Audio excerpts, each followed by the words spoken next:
Good morning, my friend. I hope you're doing great. It is dark outside, 4:20 in the morning on a Tuesday, 25 May. Can't believe that. May 25th, 2021. I hope things are going well where you are.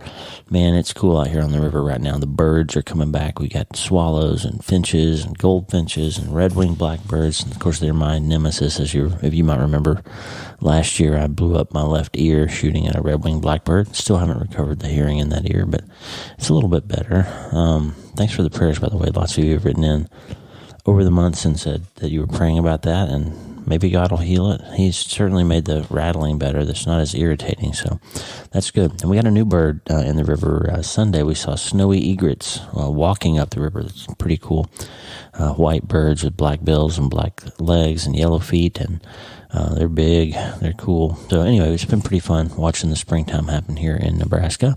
Really beautiful place. Today I want to talk just a little bit about, I want to pray with you, really. I'm getting ready to write for a bit here before I go to surgery this morning, and need to enter into a time of prayer, and sometimes I just realize, sometimes you feel really alone in the struggles that we have in life. We have extraordinary things that we go through. Like for us, it was losing a son, and for many people that write in, it's loss, it's divorce, it's financial trouble, it's COVID-19. And our friend Arthur Moy, by the way, pray for Arthur. He's having heart surgery soon. Longtime friend and supporter he writes in all the time. He prays for us. He's a pastor in Alabama. And he's had a rough year. He lost 2 primary family members to COVID. Had a lot of family issues with COVID and the lockdowns in Alabama. And now he's got a blocked artery in his heart and has to have bypass surgery. So we're going to pray for Arthur.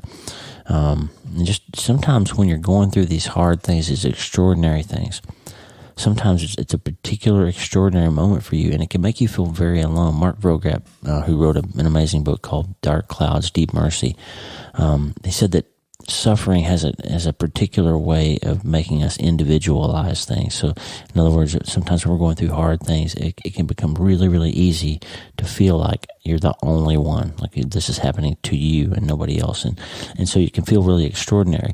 But the truth is, if you zoom out a little bit, you're not alone. Like everybody's going through stuff. Everybody has things. And their struggles of life, death, loss, pain, are ordinary. It's normal. It's part of everybody's experience. And so not to diminish the individual pain, but just to understand that we're all in this together, and that we're going through these hard things, these ordinary and extraordinary moments of our lives, and we need to fight through them together. The only way out is through, and we're going to fight through them together using the weapon of prayer. And to do that, we're going to start today. Hey, I'm so glad to have you listening. I'm Dr. Lee Warren, and I live in Nebraska in the United States of America with my unbelievably amazing wife, Lisa Warren, and the super pups, Harvey and Lewis, who are doing well now after the coyote attack of 2021. I'm a neurosurgeon and an author, and I'm here to help you harness neuroscience, the power of your brain, faith, the power of your spirit, and good old common sense to help you lead a healthier, better, happier life. Listen, friend, you can't change your life until you change your mind, and I'm here to help you learn the art of self-brain surgery to get that done. You can get the show notes and more on my website at wleewarrenmd.com, and if you like this show, please subscribe so you never miss an episode. Tap those 3 dots and share it with your friends so it continues to grow all across the world. I'm Dr. Lee Warren, here to help you change your mind so you can change your life. Let's get after it. Okay, this might not surprise you because I'm always talking about books that I read, but I'm reading another book right now called Prayer in the Night for Those Who Work or Watch or Weep by Tish Harrison Warren. I'm going to take some coffee. Hold on. Have a little coffee, 4:20 in the morning. So Tish Harrison Warren, no relation, is a priest actually, and she has written an amazing book about prayer called Prayer in the Night for Those Who Work or Watch or Weep. I'm going to be bringing you more about that later. But this book is kind of wrecking me. It's talking about how our troubles can seem so extraordinary to us, how an individual suffering can be so overwhelming. But the fact is that everything is ordinary. Throughout the history of the world, the human condition is such that everybody suffers and everybody has a loss and pain. Philip Yancey wrote me an email yesterday, and he talked about how his writing over the course of his career keeps circling back to suffering and grace, just over and over. And I've realized the same thing. Like I pick up my pen, so to speak. You don't want me to do that. I use my keyboard because you can't read my handwriting. I am a doctor, so I have a good excuse. But whenever I start to write, no matter what I'm thinking about, I end up writing about pain, writing about hardship and loss and how you find your faith and hope in that. And so Tish talks about, or pastor, priest, I don't know what you call a priest, but Mrs. Warren talks about the idea that ordinary suffering of humans feels extraordinary to individual humans when they go through it. And that's the recognition that Jesus came to deal with it, to help us understand that in this world you will have trouble, but I have overcome the world. So our hope really rests in the fact that one guy was able to overcome it, and so therefore can we. Now I want to give you just a quick little thought about my particular religious upbringing. And this is not a negative connotation about my church growing up. You've heard me talk about that before. But one of the issues with the fundamentalist sort of background is that if you're in a group, and there are lots of them, by the way, every denomination to some degree has a notion that they're the ones that have figured it out. That's why they're a denomination, right? So every denomination has these ideas that they've figured things out. Well, in ours, there was a particular thought that if you didn't see things our way, particularly the way we viewed the role of baptism and salvation, if you didn't see it that way, then we really shouldn't associate with you except in the context of trying to convince you that we were right? So we didn't really have friends or deep relationships, and therefore didn't pursue the learning opportunities afforded by other Christian groups. And what I mean by that is we were not encouraged. In fact, we were discouraged from reading books by people biblical books written by people who were not members of our group. And we didn't listen to music that had instruments in it. So, it was okay to listen to Led Zeppelin, but not to Chris Tomlin, right? Because he used an instrument in worship. So you didn't have this canon of books that you could go find to help you process how other Christians throughout history have gone through things and dealt with them.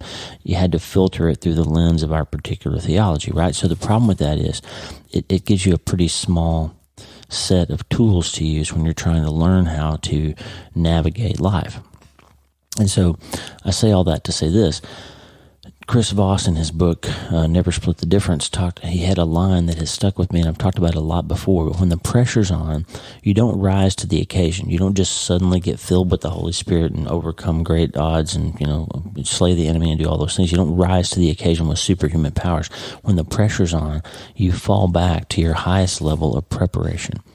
And if your upbringing, if your religious upbringing or your background or your work or whatever hasn't prepared you for the moment in which you face yourself, in which you find yourself, then you're going to struggle a little bit more.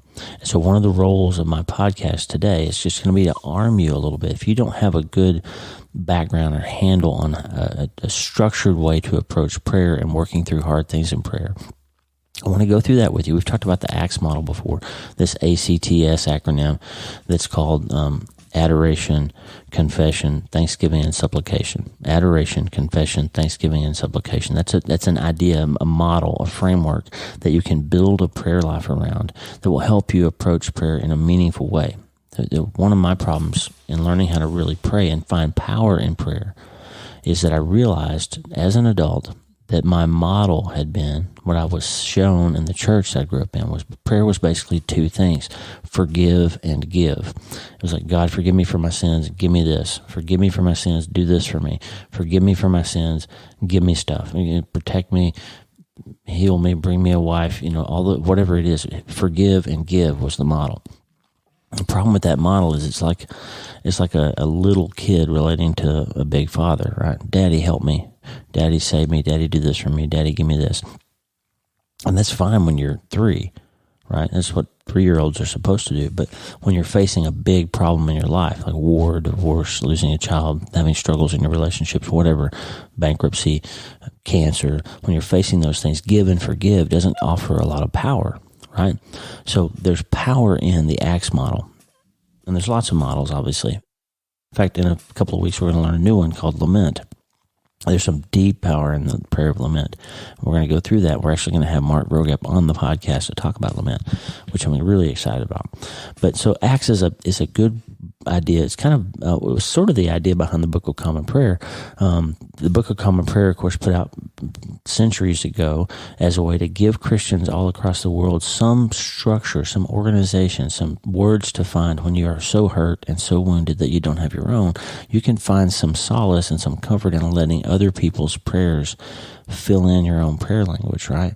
So that model prayer, like an Acts model, gives you an easy thing to remember as you try to organize your prayer so you can come to God in a relationship type of event, rather than some sort of transactional things where you're not just coming to Him to give you stuff or forgive you for things, but you're actually trying to relate to Him and talk through your problems and meditate on His Word and His ways, and you're trying to learn how to let prayer become a natural part of your language.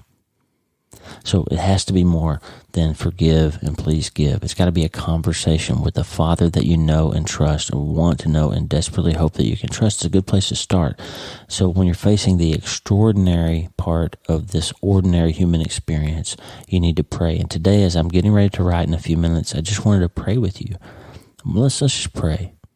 We'll start by praying through Psalm 138. I'm going to just read this and just use it as a prayer. When you hear my words, just join me in prayer of these words from Psalm 138. To you, Lord, I give my whole heart, a heart filled with praise, for I am grateful.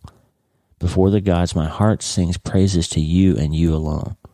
I bow before you, looking to your holy temple, and praise your name for your unfailing love and your truth. For you have placed your name and your word over all things and at all times. On the day I needed you, I called, and you responded, and infused my soul with strength. May all the kings of the earth praise you, O Eternal One, because they have heard the words you have spoken. They will marvel at the Eternal's ways, and they will sing, for great is the glory of the Eternal. Although he is greatest of all, he is attentive to the needy and keeps his distance from the proud and pompous. Whenever I walk into trouble, you are there to bring me out. You hold out your hand to protect me against the wrath of my enemies and hold me safely in your right hand. The Eternal will finish what he started in me.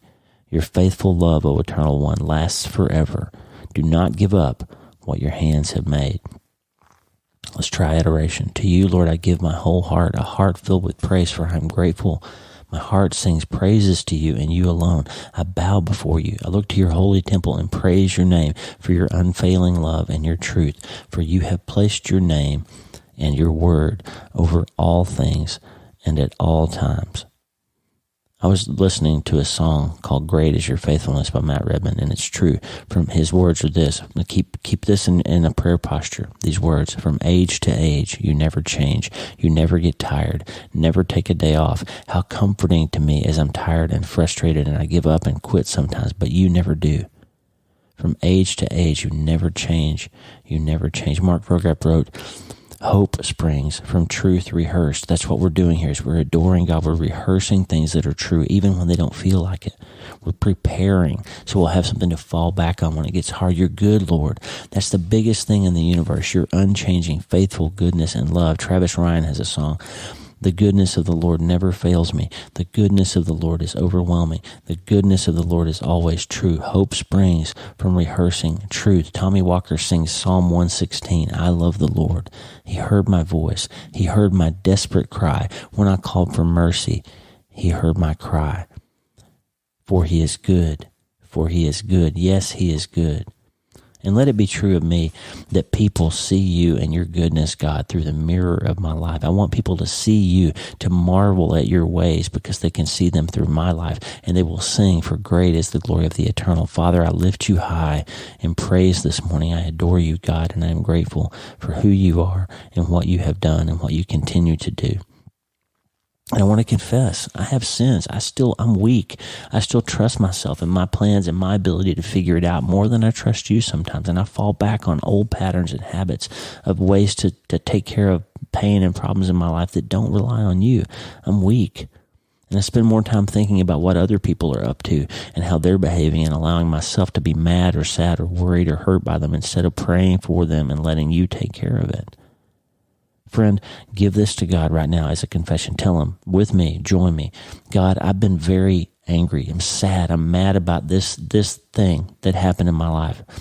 that I can't do this thing, that I haven't been able to overcome that thing, that this person hurt me in this way. I'm still mad. I'm angry. I don't know what to do with that. And I haven't been honest enough with you about that. I haven't complained to you enough about it. I've dealt with it in my own human terms. I haven't really said to you, even to myself, hey, God, I'm really frustrated. I'm hurt. I'm not happy that despite all our prayers, my son still died. This thing had to happen. You know, God, what it is for my friend who's praying with me right now. You know what the thing is that they're frustrated and sad and hurt about. You know it, so handle it. God, for me, I just still can't believe you let my beautiful son die so horrifically. I can't believe it. And 8 years later, I just still can't understand. I'm so upset and angry and sad. I confess that to you. I'm sorry. I'm just confessing. You said in Isaiah 46 that even in my old age and gray hairs that you would be there to carry me. And I'm so grateful because I'm certain that even then I'll still be carrying this. But I know that I'm not strong enough. But I know you are. Matt Ribbon saying, you never turn or change. You never break the faith. And I'm praying, God, with you, with my friend this morning, that I know I can't carry all of this by myself. I'm supposed to carry everything. My role as a human, I feel like I'm supposed to carry everything, take care of everyone, provide for my parents and kids and grandkids and my wife, and to work with Lisa and solve these problems and take care of patients and write books and help people. And I'm just confessing that I'm guilty sometimes of trying to do it all without asking for your help. And I can't. I can't carry it by myself. And the reason I've not asked frequently and fervently enough and passionately enough, frankly, is I'm still mad at you. Sometimes I realize that I'm carrying all this and doing all this work out of my human strength because I'm not sure if I really can trust you anymore after what happened. The whole thing just made me wonder if you were really there. And if you were there, whether you cared for me or not, or whether I'd made too many mistakes and maybe it was my fault. But then I find this psalm today. Whenever I walk into trouble, you're there to bring me out. You hold out your hand to protect me against the wrath of my enemies and hold me safely in your right hand. Listen, friend, right here, this line, the eternal will finish what he started in me. Your faithful love, O Eternal One, lasts forever. Do not give up on what your hands have made. Friend, he's talking about you right there. Whatever gifts and skills and talents he gave you and that he gave me, he will finish what he started. And you're just asking him, in this moment of confession, you're saying, don't give up on me. Don't give up on what your hands have started. And that's my prayer. Given the choice of having to try to do everything that I have to do in a world in which I don't believe that God is there, Father, I don't believe you're there sometimes. My heart makes me doubt. Given the choice, though, of living in this world and doing all this work without you, or having to know that I'll be an old man someday who still secretly cries in the Hallmark store over his son's pictures, but knows that you care. It's simple. It's a simple choice. I don't understand you sometimes, but I trust you. Hope springs from truth rehearsed, and I find hope in knowing that I can trust you. Somehow, I still believe that you're working it out, Jesus, that you do care, that you're healing me, healing us, that you're giving me the strength I need to love you and love and care for Lisa and steward my marriage and our family and all the patients, and that you'll give me the words I need to write here in a few minutes for this important book that I know you're calling me to write, and whatever my friend's got on his plate or her plate today, that you're going to give them the tools to finish what you started in them. And the wind behind us to do that work is going to keep, and the wind and the power behind us to keep going even when it seems impossible. You're going to finish that. You're going to give us that. I confess all this, Lord, and I know that I don't deserve your mercy, but that you reach out and hold on and keep forgiving me because of you, not because of me. And that's why we'll be okay. And here's supplication. We're asking for stuff now. Now we're in a posture. We've adored him. We've loved him. We've recognized who he is. We've rehearsed his truths. We've confessed the things that might be blocking us from seeing or feeling him, or keeping us from being effective in our relationship with him. And now we're going to ask gratefully, out of the right kind of spirit, please fill my friend with a fresh sense of you and your strong love for them, your plans for them. Give them a deep sense of love and acceptance, Father. Give me words to write today, the words that will help someone else who's struggling with their faith, and make me courageous to write and share them. Give me favor in the operating room. Give my friend favor in the work of their hands today. Expand our territory. Prosper us and do not harm us. Help us to faithfully represent you today in every word, in every deed, and in every moment. And thanksgiving On the day I needed you, I called and you responded and infused my soul with strength. May all the kings of the earth praise you, O Eternal One, because they have heard the words you have spoken. I'm so thankful for you, Lord, for a family who taught us to seek you and to love your word. I'm so grateful for Lisa and my family, and so honored that you trusted me with them. And I'm so grateful that although I was raised in a group of people who had a narrow view of you, those people still knew where to turn to find you, that they taught us to go deep into the Word, to spend time in Scripture, to learn what you had to say about the matter, and that the problems of life were solved by finding your words. I'm so grateful for that insistence, that constant encouragement to be in the Word is what formed me into the man that I am today. And I had to learn things about prayer, and I had to learn to find writers and to read more broadly, and I had to learn more about grace and less about law. But I learned how to find those things because I was taught by people who loved you to search the Word to find the truth. And I'm so grateful, Father, that you've given us your Word, and you've given us the full armor to fight these battles and live this life in this hard world. I'm so grateful for Lisa, and that you honored and trusted me with her love in my life and for my family. I'm so grateful for my friend and all the blessings and skills and gifts and talents and opportunities and challenges that you've given them today, and that you will finish what you started in them. You will not give up on the work that you have done. So finish what you started in me, Lord, in my friend's life, Lord. Today we are ready and we love you. In Jesus' precious name, amen. There you go, friend. There's a framework. Okay, you don't need the same words that I have, but that model, that adore him, confess to him, thank him, and finally ask him for what you need. That's a good model. Whatever blanks you filled in, Lisa and I are with you. We are praying with you. Your problems are extraordinary, but they're also ordinary parts of the human life. And you need to know because of that you're not alone, that everybody else has felt things and hurts in the ways that you do and has seen hard things too. We're all in it together, and we all can find solace and peace in knowing that Jesus has overcome it, and so we will too. Acts is a good play to run when you don't know what to pray, when you don't have the right words. It's a good play to run. Find a scripture and let it frame your prayer. We did it today with Psalm 138. You can do it with whatever you find. Find a scripture that covers the ground that you're facing in your life, and use it to frame your prayer. That's why those words are in that book, to give you tools to run, to give you a playbook. And later, like I said, we're going to dive deep into the very deep waters of the biblical model of lament prayers. There's 1/3 of the Psalms. There's Jeremiah. There's Jonah. There's all kinds of work in the Old Testament, especially, and in the New Testament, and especially in Jesus' later days. Lament prayers are deep, powerful ways to connect to God and reframe your thinking about troubles and trust. And we're going to go through that ground with Mark Vroegop, who's written just an amazing book, Dark Clouds, Deep Mercy, in a few weeks. But for today, I just wanted to pray with you. I got a big day coming up. I know you do too. And I'm getting ready to write some words that I think will be important maybe to you, but certainly to lots of people. You're not alone, friend. You are never alone, not in the ordinary troubles all of us face or the extraordinary ones that you're carrying right now. And I just wanted to pray with you.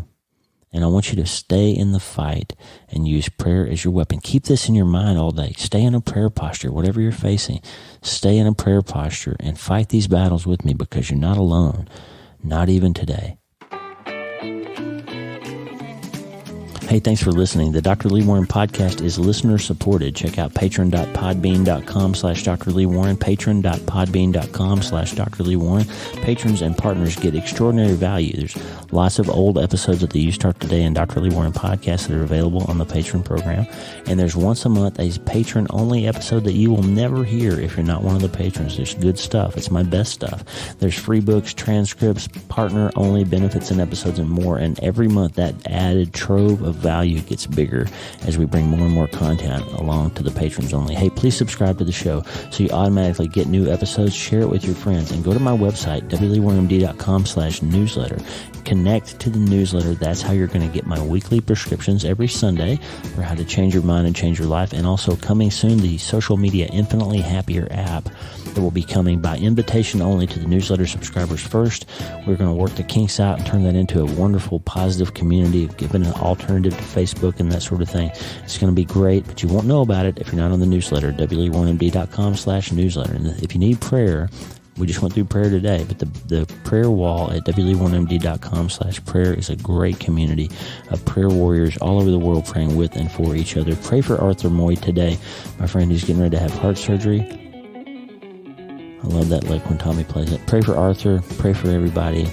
Just pray. wle1md.com/prayer. The theme music for the show is Water into Wine by Tommy Walker, graciously provided for free by Tommy and the good people who are changing the world at Tommy Walker Ministries. Get his new album, Highest Praises, for free, and consider supporting Tommy's great work at TommyWalkerMinistries.org. And remember, you can't change your life until you change your mind. Pray for me. I'm getting ready to write and start today. I'm Dr. Lee Warren. I'll talk to you soon. God bless you, friend. Have a great day.